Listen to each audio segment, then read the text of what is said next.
ஐயா மாப்போசியினுடைய மீசை கூட சற்று வளைந்துதான் இருக்கும். ஆனால் தம்பியினுடைய மீசை எப்பொழுதும் நிமிர்ந்தே இருக்கும். அந்த பெருமைக்குரிய தம்பி நக்கீரன் கோபால் அவர்களே, எந்த காலத்திலும் திராவிட முன்னேற்ற கழகத்தினுடைய தொண்டன் தோல்வியிலே துவண்டு விழமாட்டான். பீனிக்ஸ் பறவையை போல உயிர்த்து எழுவான். கொள்கை என்பதை பெயரிலேயே கொள்ளாத கட்சிகள் தான் ஆட்சிக்கு வந்து அமர்ந்திருக்கின்றன.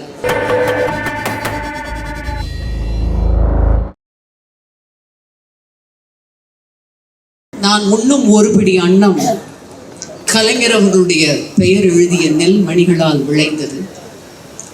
நான் அருந்தும் ஒரு குவளை நீர் கலைஞர் அவர்களுடைய பெயர் எழுதிய மூலக்கூறுகளால் நிரம்பியது.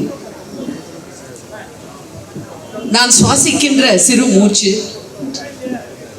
கலைஞர் அவர்களுடைய பெயர் எழுதிய மூலக்கூறால் விளைந்தது. நான் உறங்குகின்ற ஒரு நள்ளிரவு உறக்கம் கலைஞருடைய பெயர் எழுதிய நற்கனவுகளால் நிரம்பியது.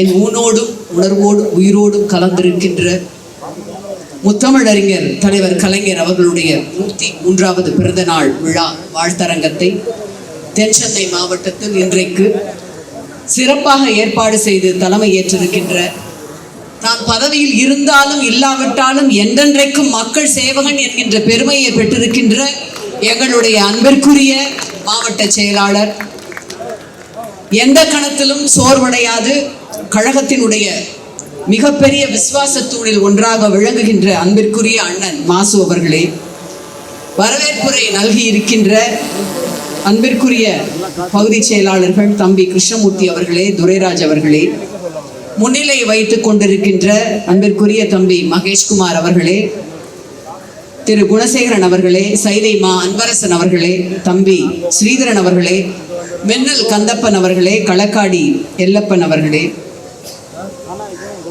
ஒப்பாரும் மிக்காரும் இல்லாத தலைவர் குறித்து,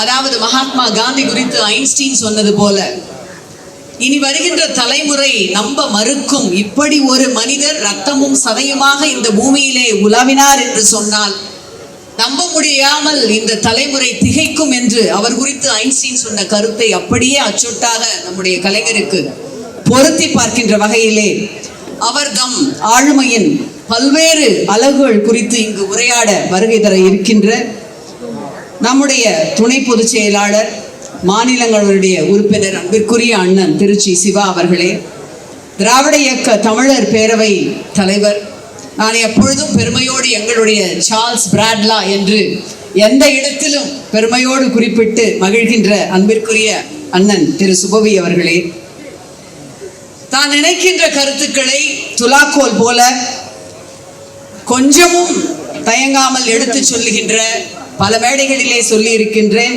தமிழ்நாட்டில் 2 மீசைகள் தான் மிக பிரசித்தம். ஒன்று ஐயா மாப்போசியினுடையது, இன்னொன்று தம்பி நக்கீரன் கோபாலினுடையது. ஐயா மாப்போசியினுடைய மீசை கூட சற்று வளைந்துதான் இருக்கும்.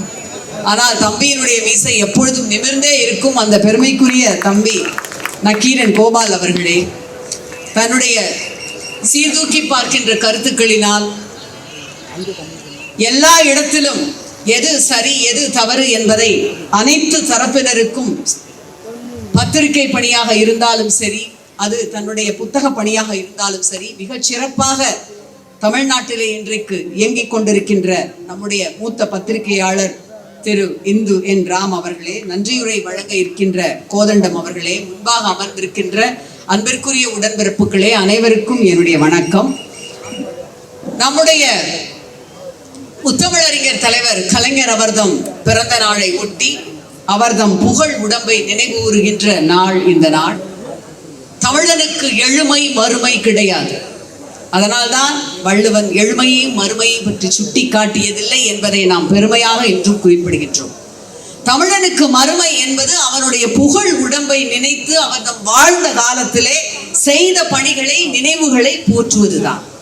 அந்த வகையிலே தான் பிறந்த பொழுது அழுத்தப்பட்ட சமுதாயத்தின் விடிவெள்ளியாக திகழ்ந்த முத்தமிழறிஞர், அதற்கு பின்பாக ஒளி தருகின்ற உதய சூரியனாய் தமிழ்நாட்டை இந்தியாவின் வரைபடத்தில் எழுத்து, சொல், எண்ணம், செயல் எனும் நெம்புகோல்களால் உயர்த்திய சூரியனாக, தகத்தகாக சூரியனாக வலம் வந்த முத்தமிழறிஞர் நிறைவடைந்த பொழுதில் கூட கலங்கரை விளக்கமாக இன்று வரை நமக்கு வழிகாட்டுகின்ற கலைஞர் என்று அவர்தம் ஆளுமையின் அனைத்து அலகுகளிலும் இங்கு நம்முடைய பகிர வந்திருக்கின்றார்கள் சீர்பெருமக்கள் அனைவரும்.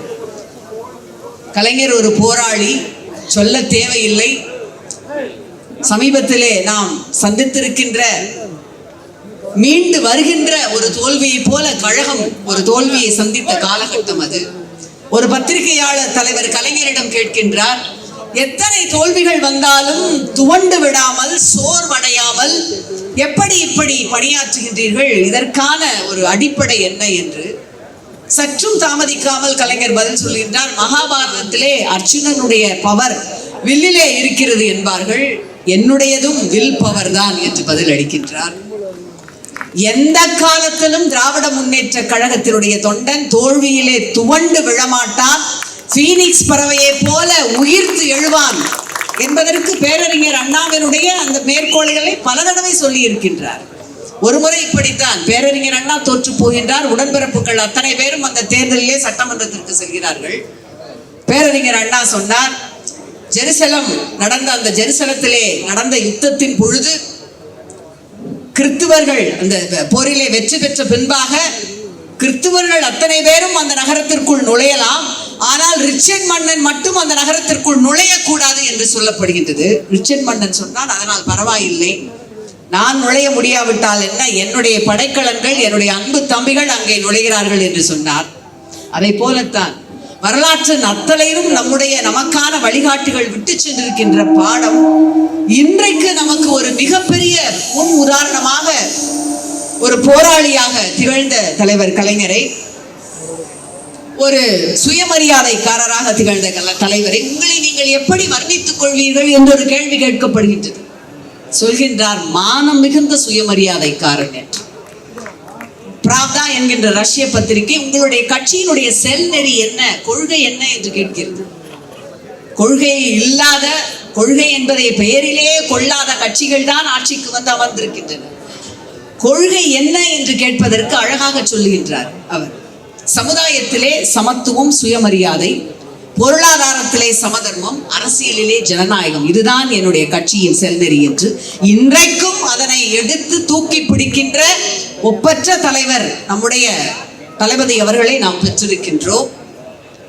அதே போலத்தான் பத்திரிகையாளர் ஒருவர் கேட்கின்றார், குமுதம் பத்திரிகை உங்களையும் ஐயா வீரமணியையும் குறிப்பிட்டு அவர்கள் இருவரும் ஆத்திகர்களாகி நெடுங்காலமாகிவிட்டதே என்று கிண்டல் அடித்திருக்கின்றதே, இதற்கு பதில் என்ன என்று ஒரு பத்திரிகையாளர் கேட்கின்றார்.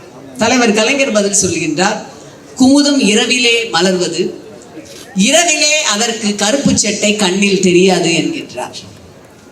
எவ்வளவு எல்லா காலத்திற்கும் பொருத்தமான பதில்கள். இன்றைக்கு நாம் சந்தித்திருக்கிற இந்த துரோகத்திற்கு இன்றைக்கு மேகதாது அணை உங்கள் அத்தனை பேருக்கும் தெரியும். நம் தமிழ்நாட்டின் அரணாக இருக்கின்ற நம்முடைய மேனாள் முதலமைச்சர், நம்முடைய கழக தலைவர்கள் இன்றைக்கு இல்லை. ஆகவே மேகதாது அணை கட்டப்படும் என்றெல்லாம் பேசப்படுகின்ற காலகட்டத்தில் இதே போன்ற ஒரு சூழ்நிலையிலே ஒரு தொண்டர் நம்முடைய தலைவர் கலைஞரிடம் கேட்கின்றார், இந்த தேசிய நீரோட்டம் தேசிய நீரோட்டம்ங்கிறாங்கல்ல ஐயா, அதோட அர்த்தம் என்னன்னு கேட்கிறார். தேசிய நீரோட்டம் என்றால் வாய்கிழிய, காது வரை வாய்கிழிய பேசிவிட்டு காவிரிக்காக ஒரு நீர் சொட்டு தண்ணி கூட தரமாட்டோம் என்று சொல்வதுதான் தேசிய நீரோட்டம் என்று சொல்லிவிட்டார். அடுக்கிக் கொண்டே போகலாம். காலச்சிற்பி இன்று வரை நமக்கு ஒரு உத்வேகமான சுழல் நெருப்பாக நம்மையெல்லாம் அழைத்து செல்லுகின்ற கலங்கரை விளக்கமாக திகழ்கின்ற அவர்தம் வழியிலே ஒரு காலத்திலும் திமுக சோர்வடையாது. திராவிட முன்னேற்ற கழகம் என்பது ஒரு பீனிக்ஸ் பறவை. அது இந்தியா மட்டுமல்ல, உலகம் முழுவதும் இருக்கின்ற தமிழர்களிடம், இளைஞர்களிடம், யுவதிகளிடம் ஒரு 20 ஆண்டு காலத்திற்கு முன்பாக புலிப்பாய்ச்சலோடு அவர்களை முன்னெடுத்து சென்றிருக்கின்ற இயக்கம் என்பதை நாம் எப்பொழுதும் நினைவு கூர்வோம். அந்த வகையிலே இந்த மாலை நம்முடைய முத்தமிழ் அறிஞருக்கு, அவர்தம் புகழ் உடம்பிற்கு நாம் மரியாதை சேர்க்கின்ற மாலை. நன்றி, வணக்கம்.